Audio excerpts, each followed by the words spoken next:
जी हाँ दोस्तों, जैसा कि आप देख रहे हैं, आज मैं चैप्टर 4 जो आपका है कक्षा 10 का क्वाड्रिक इक्वेशन, आज मैं उसको स्टार्ट करने जा रहा हूँ। उसमें कुछ पहले हम कुछ समझते हैं कि सबसे पहले जो क्वाड्रिक इक्वेशन है या क्वाड्रिक का जो चैप्टर है, जो द्विघात समीकरण, ये सबसे पहले किसने दिया? जो बेबीलोन के लोग थे उन्होंने इसको बनाया था।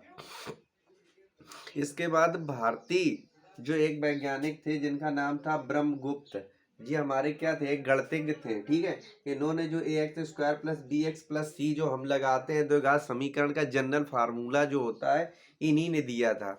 इसके बाद हमारे श्रीधराचार्य जी ने 1025 में क्या दिया है? जो श्रीधराचार्य फार्मूला जिससे हम क्या करते हैं, द्विघात समीकरण को क्या करते हैं, निकालते हैं, ये इन्होंने दिया था। ये हमारा इससे क्या है, ये हमारे चैप्टर से पढ़े, थोड़ा सा इसका इतिहास जान लेते हैं जो हमने आपको बताया।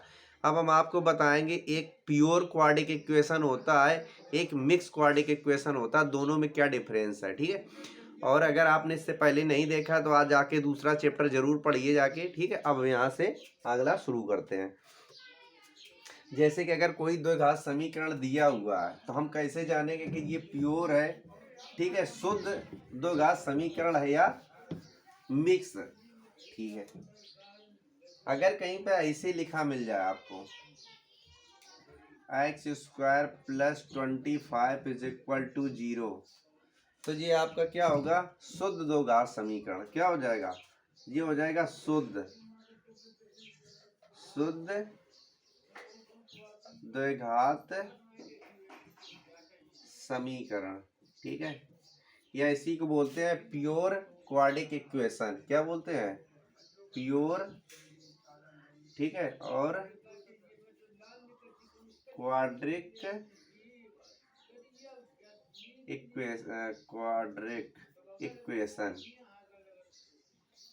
इक्वेशन अगर आप देखना चाह, एक तो ये तो हो गई प्योर। अब हम दूसरी बताते हैं।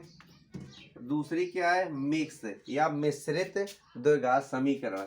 तो मिश्रित द्विघात समीकरण क्या है? अगर कहीं लिखा हो ऐसे 5x square plus 6x plus 7, ठीक है, बराबर 0, इसको क्या बोलते हैं? इसको मिक्स क्वाड्रिक इक्वेशन या मिश्रित द्विघात समीकरण बताते हैं। ठीक है, तो हमने इन दोनों को देखा, इनसे कभी कभी पूछ देता है, नहीं तो जब आप पढ़ना स्टार्ट करेंगे तो इस चीज़ों को जानना बहुत जरूरी। अब हम आप बताएंगे कैसे हम पहचानेंगे कि द्विघात समीकरण है या नहीं। देखते हैं सवाल को।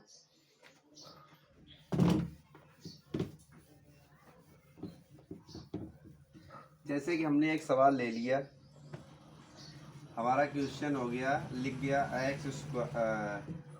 एक्स प्लस 4 का स्क्वायर इज इक्वल टू, मैंने दे दिया 6। अब जी हमसे पूछेगा ये बताना है द्विघात समीकरण है या नहीं, यस एंड नो बताना। तो हम कैसे हल करेंगे इसको? ठीक है जी, हमारा क्या हो जाएगा, जो चैप्टर 4 है एक्सरसाइज हो जाएगी 4.1। ठीक है, ये उसकी जो क्वेश्चन है वही करा रहे हैं। जैसे हमने क्या किया, जे प्लस बी का होल स्क्वायर है, इसको हम ओपन करेंगे तो ये क्या हो जाएगा? एक्स स्क्वायर प्लस 4 का स्क्वायर और प्लस 2x इंटू 4 और इज इक्वल टू 6। हमने इसको हल किया तो ये क्या हो गया? एक्स स्क्वायर प्लस 16 और ये हो जाएगा प्लस का क्या 8x इज इक्वल टू 6। अब 6 को इधर ले आएंगे तो हो जाएगा एक्स स्क्वायर प्लस 8x और यहाँ क्या हो जाएगा प्लस का 16 माइनस 6 इज इक्वल टू 0। ठीक है, अब जब इसको हल करेंगे तो क्या हो जाएगा? एक्स स्क्वायर प्लस 8x और यहाँ बचा क्या प्लस के 10 बराबर 0। अगर देखोगे तो ये क्या हो गया? दो घात समीकरण बन गया। कौन सा? मिश्रित वाला। ठीक है, तो क्या बन गया? अब इसका जनरल फार्मूला मैं यहाँ लिख देता हूँ, A X square plus B X plus C. ठीक है, यही है जनरल फार्मूला। तो अगर हम इससे कंपेयर करेंगे तो ये क्या हमारा दो घात समीकरण है, तो ये क्या हो जाएगा? यस। ठीक है, कोई दूसरा सवाल देख लेते हैं।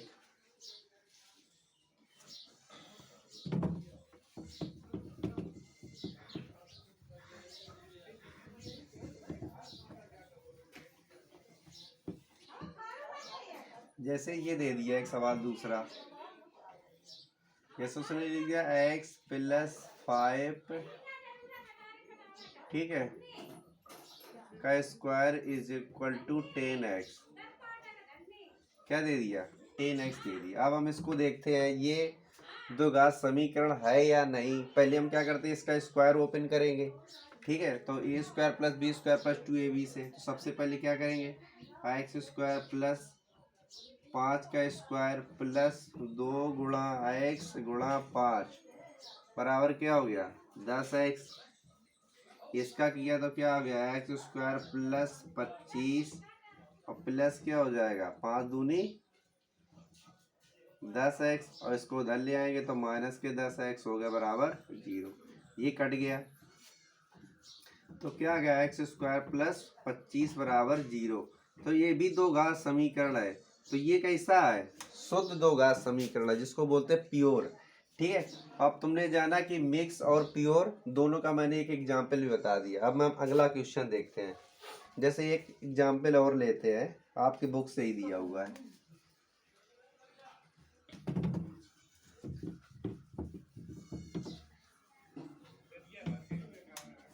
जैसे कि क्वेश्चन और देखते हैं, लिखा एक्स प्लस 2 का होल क्यूब, तीसरा नंबर लिखा एक्स प्लस 2 का क्यूब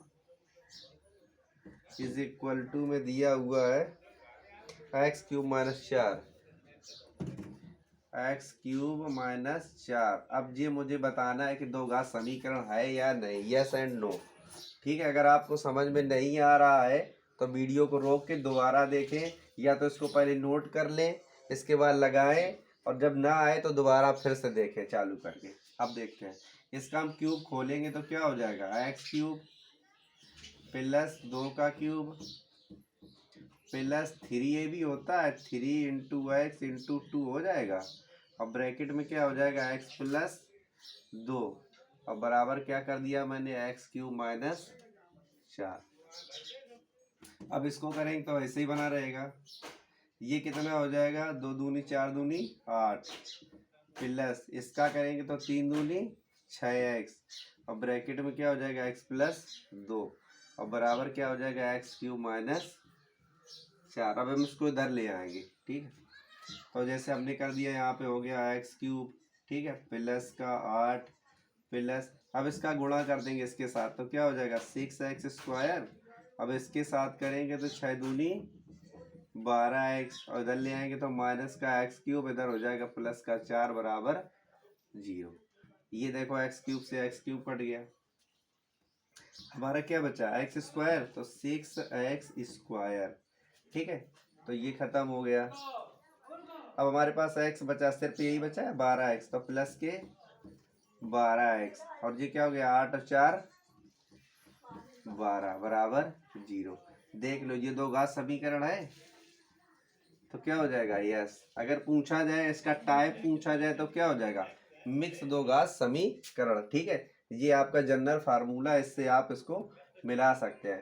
तो हमने आपको क्या बताया आज कि कैसे मिक्स फ्रैक्शन निकालते हैं और प्योर फ्रैक्शन निकालते हैं, और इसका इतिहास बताया कब कैसे स्टार्ट हुआ जी क्वाड्रिक इक्वेशन।